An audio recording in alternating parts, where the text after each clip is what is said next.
Hi, welcome back to my channel, where every week I summarize a book about parenting or self-development to give you the strategies you need without having to waste your precious time reading a book.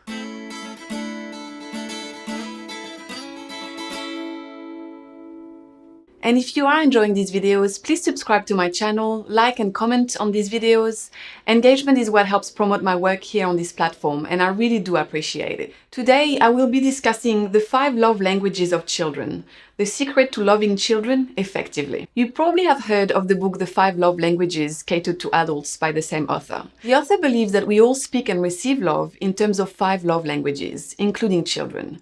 And these are physical touch, words of affirmation, acts of service, gifts, and quality time. As parents, our primary focus should be on intentionally filling up our children's emotional love tank. Just like cars are powered by reserves in the gas tank, our children are fueled from their emotional tank.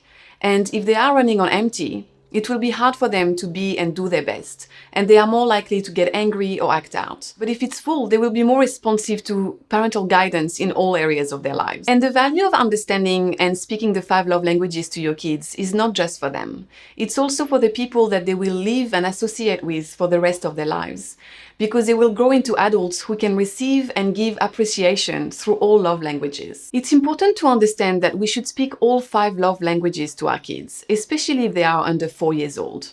We all need doses of all 5 of them, including adults. But we all have one primary love language that really speaks to us. One that will make your kid think, my mom or dad really loves me. This book helps us identify which love language our kids prefer, so that we can be more effective in our parenting. And it's not about doing more. It's about focusing our attention on what really matters to our child.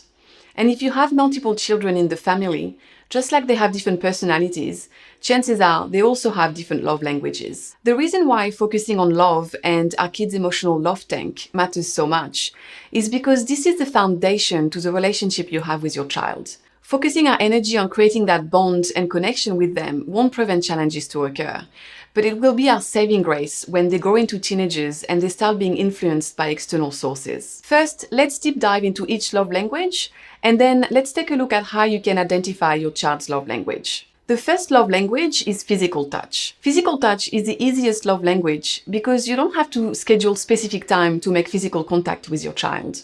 The language of touch is not just hugs and kisses, but all kinds of physical contact.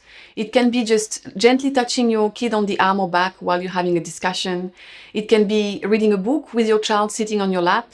And I didn't know this, but wrestling on the floor, piggyback riding, high fives are all forms of physical contact. And this is good to know, especially for boys who tend to go through a phase where they are resistant to affectionate touch. Touch for young boys around 7 to 9 years old will actually come from playing sports like basketball, soccer, football, that are all contact sports. If your child's primary love language is physical touch, the worst thing you can do for them is to send them to timeout or withdraw affection when you are angry with them, because it will affect them deeply. Just like they know they are loved when you use this language positively, it will affect them deeply if you are using this language negatively. Let's take a look at some examples of physical touch.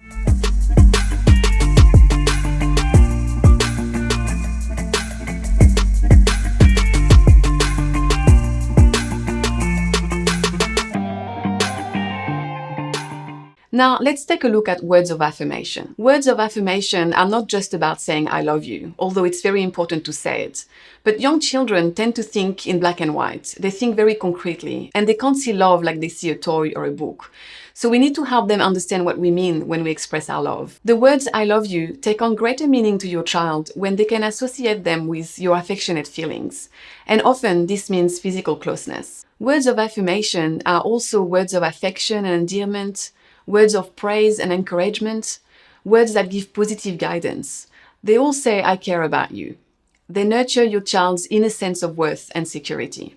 Unfortunately, most of us parents use a lot of negative language when we discipline our children. And this is a cycle that's difficult to break because this is how most of us were raised. Discipline definitely has its place, but we should ensure that saying no and making commands is not the dominant element of our parenting. And it's especially important if words of affirmation is the primary love language of your child, because criticism will affect them deeply. So it is essential for parents or other significant adults in the child's life to quickly apologize after making negative or critical remarks. And this is a good way of actually identifying your child's love language. The author also specifies that praise should be specific and sincere. You shouldn't overpraise your child because they will probably know that it's insincere, but also it might create some issues where they think that they did something wrong if they don't get praised. The goal is to catch your child doing something and commend them for it. And the last point that's important to raise is that we should always make an effort to speak positively when talking about others, whether it's your kids' friends or their teacher, because they are always listening. Let's take a look at a few more examples.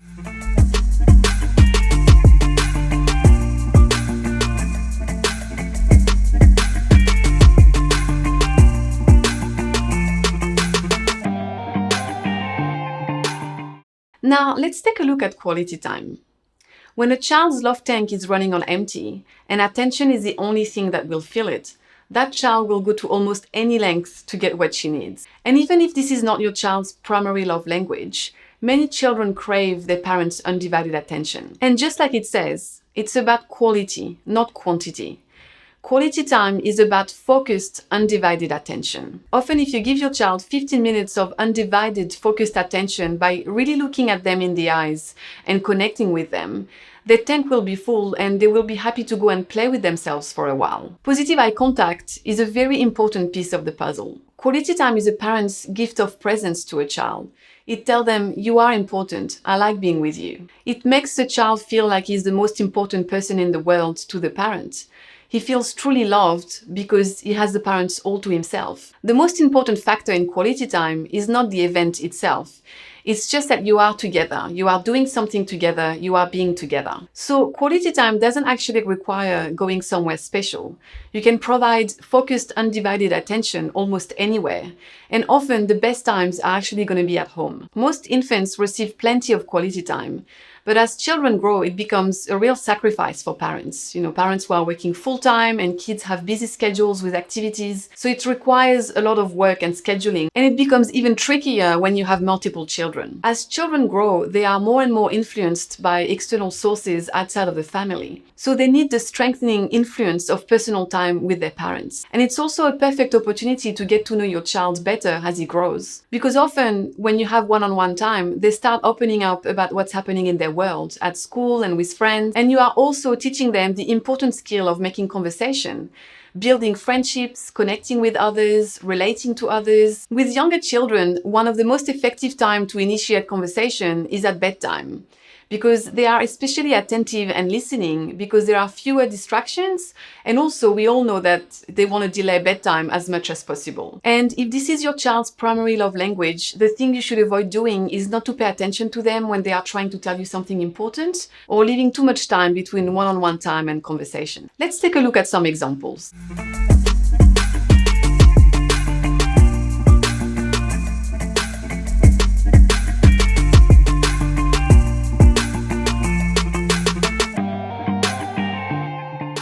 Let's take a look at the love language of gifts now. A true gift is an expression of love and is given freely with no expectations in return. If we give a gift to a child because they've cleaned their room, it's basically not a true gift, it's a bribe. It's not about showering your kids with gifts, as with excess, the gifts actually lose their specialness. And it doesn't have to be bought from a store. Gifts can be found or homemade. This love language is not about the gifts itself, it's about the thought behind the gift. So it's very important to carefully choose gifts that will be meaningful to the person rather than impressive. Most children love gifts, but for those whose love language is receiving gifts, they will act differently. They will make a real fuss of it. It will be a big deal for them. They will want the present to be wrapped or at least given in a unique and creative way. And they will want your undivided attention while they open the gift. They see it as an extension of your love and they want to share this moment with you. Once they have opened the gift, they will hug and thank you profusely.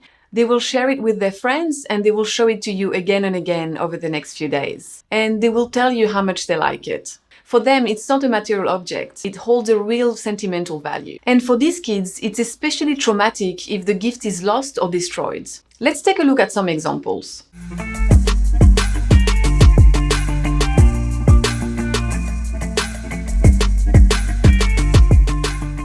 Now, let's take a look at the last love language, acts of service. If this is your child's primary love language, they love for you to do things for them.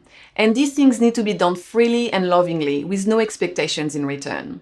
With little kids, it can be very hard for us parents because all we do is give acts of service to them. But as children grow, they become more independent, and then it becomes easier for us to actually lovingly do more acts of service for them. When a child has this love language, if he asks you to fix his bike or fix a doll for him, it's extremely important to him. He doesn't just want to get a task done. You agreeing to help him really shows him that you love him unconditionally. We should avoid doing too much for them and stifle their independence.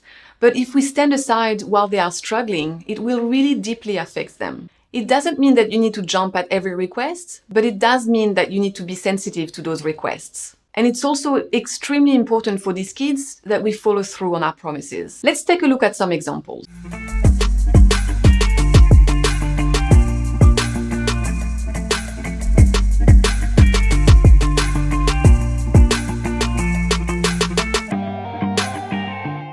So now that we have a better understanding of all 5 love languages, let's take a look at how we can actually identify our child's primary love language. As mentioned before, we all need doses of all 5 love languages, but there is one that means so much more than others. And the great value in understanding your child's primary love language is that it gives you the most effective means of communicating emotional love to them, filling up their love tank effectively and quickly. Learning their love language takes time. It's a process, and we should use all 5 love languages and really pay close attention to your child's reaction. And if your child is under 4 years old, you should use all 5 love languages equally. Your child is just beginning to learn how to receive and how to give love in all various languages, and he will experiment to understand what feels good to him. As your child grows, you will start seeing clues. There will be signs that tell you that one love language speaks to him a lot more deeply than others. And a very telling sign is also when you use that love language very negatively. But here are 5 pointers to identify your child's primary love language. The first one is to observe how your child expresses his love to you. If he frequently gives you words of appreciation, you can rightly suspect his primary love language is words of affirmation. The second one is to observe how your child expresses love to others. If they always want to take a present to their teacher, for example, you can probably assume their love language is gifts. The third one is to listen to what your child requests more often and what he most frequently complains about. For example, my 6-year-old always asks for one-on-one time without her siblings and always comments how much she likes it during our time, just the 2 of us. She will also complain about it loudly if we haven't had one-on-one time for a while. The fourth one is to give your child a choice between 2 options. You can say, would you like mommy to make you some cupcakes, which is acts of service, or for us to read a book together on the couch, which is quality time. And the fifth one is to simply ask them, how do you know mommy loves you? Me and my 6-year-old have started writing notes to each other every day, and it's been an amazing source of information. The book ends with hope for all parents that even if you haven't done this so far, it's never too late to start, even with adult children. And it's important to know that love languages are not set in stone. They can change throughout your life and throughout the years. Here is a summary of the book so you can take a screenshot on your phone. And if you have enjoyed this video, please leave me a like. And please leave me a comment if you have any questions or comments regarding your child's love language. Thanks for watching and keep growing!